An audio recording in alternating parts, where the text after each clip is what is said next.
ये कहानी है आरव और काव्या की। आरव एक बहुत बड़े घर का लड़का था। वो शहर में रहकर एमबीए की पढ़ाई कर रहा था। आरव के मम्मी पापा को हमेशा आरव की शादी की चिंता होती थी, क्योंकि उन्हें डर था कि कहीं आरव कोई ऐसी वैसी लड़की के चक्कर में फंस गया तो उसका क्या होगा। एक दिन आरव की माँ के पास आरव की मासी का फोन आता है और वो उन्हें आरव के लिए काव्या नाम की लड़की के बारे में बताती है। काव्या भी शहर में रहकर एमबीए की पढ़ाई कर रही थी। काव्या देखने में बहुत ही सुंदर थी और थोड़ी शरारती स्वभाव की थी। उसके पिता उसके बचपन में ही गुजर गए थे। आरव की माँ आरव को बताती है कि उसके ही शहर में काव्या नाम की एक अच्छी लड़की है। वो कल शादी के लिए उससे मिलने आएगी। आरव अभी शादी तो नहीं करना चाहता था, पर अपनी माँ को मना भी नहीं कर पाया और काव्या से मिलने के लिए राजी हो गया। उधर काव्या भी अभी शादी नहीं करना चाहती थी, पर वो भी अपनी माँ के आगे मजबूर थी। जैसे ही आरव काव्या से मिलने पहुंचा तो वो हैरान हो गया और बोला, काव्या तुम यहाँ कैसे? काव्या भी दंग रह जाती है। काव्या आरव के साथ उसी के कॉलेज में पढ़ती थी। आरव थोड़ा सोचता है, फिर कहता है, काव्या हमें इस शादी के लिए हाँ कह देनी चाहिए। बिल्कुल नहीं, मुझे नहीं करनी कोई शादी। शादी तो मुझे भी नहीं करनी है। तो भगवान के लिए अपने घर में इस शादी के लिए मना कर दो। देखो, परिवार की नज़र में हम शादी करेंगे, पर रहना तो हमें यहाँ शहर में है। यहाँ तुम अपने हिसाब से रहना और मैं अपने। ये बस दिखावे की शादी होगी। अच्छा, बस नाम की शादी। वैसे तुम्हारा आइडिया काफी अच्छा है। दोनों अपने घरों में शादी के लिए हाँ बोल देते हैं और उनकी शादी हो जाती है। दोनों अब शहर जाने लगते हैं। आरव की माँ ने कहा, बेटा बहू का अच्छे से ध्यान रखना, और पिताजी ने कहा, हमारी बहू को रोज साथ में ही कॉलेज लेकर जाना। आरव और काव्या शहर पहुँच जाते हैं। काव्या, कॉलेज में किसी को भी पता नहीं चलना चाहिए कि हमारी शादी हो चुकी है। हाँ, और तुम भी इस बात का ध्यान रखना। आरव और काव्या एक ही घर के अलग अलग कमरों में रहने लगे। दोनों रोज साथ में कॉलेज जाने लगे। दोनों एक दूसरे के साथ काफी अच्छे से घुल मिल जाते हैं। एक दिन आरव काव्या को बिना बताए अपने दोस्त के साथ रात में घूमने निकल जाता है।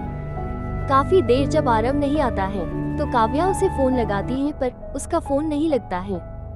बहुत रात बीत जाने के बाद काव्या को चिंता होने लगी कि आरव कहाँ गया होगा। थोड़ी देर बाद जब आरव घर आया तो काव्या ने उससे कहा, आरव कहाँ थे तुम? मैं कितना डर गई थी, तुम्हारा फोन भी नहीं लग रहा था। मैं अपने दोस्त के साथ घूमने गया था और वहाँ उसकी तबीयत खराब हो गई थी और फोन में बैटरी भी नहीं थी। वादा करो आरव, अब कभी ऐसे बिन बताए कहीं नहीं जाओगे। मैं वादा करता हूँ काव्या, अब कभी ऐसा नहीं करूँगा।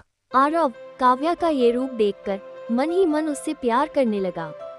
एक दिन काव्या के पास आरव की माँ का फोन आया और वो कहने लगी कि काव्या बेटा, तुम लोगों की बहुत याद आ रही थी, इसलिए मैं वहाँ आ रही हूँ। तेरे बाबूजी मुझे स्टेशन छोड़ने आए हैं, आरव को मुझे लेने भेज देना। काव्या ने खुशी खुशी ये बात आरव को बताई तो आरव थोड़े से मजाकिया अंदाज में काव्या से कहने लगा, अब तो तुम्हें रोज साड़ी पहननी पड़ेगी। काव्या ने भी कहा कि मैं अपनी सासू माँ के लिए सब कुछ करूँगी। दोनों बहुत खुश हो गए। आखिर माँ जो आ रही थी। आरव माँ को लेकर घर आ जाता है। माँ और काव्या एक दूसरे को देखकर बहुत खुश होते हैं। काव्या ने माँ से कहा, माँ आप बहुत थक गई होंगी, खाना खाकर थोड़ा आराम कर लीजिए। काव्या को माँ की इतनी चिंता करता देख आरव को बहुत अच्छा लगा। आरव और काव्या के साथ ही एक लड़की पढ़ती थी जिसका नाम राशि था। राशि आरव को मन ही मन पसंद करती थी, पर आरव उसे सिर्फ दोस्त मानता था। राशि हर समय आरव से बात करने के बहाने ढूंढती थी। ये सब देखकर काव्या को थोड़ी जलन महसूस होती। शायद अब आरव और काव्या दोनों एक दूसरे से प्यार करने लगे थे।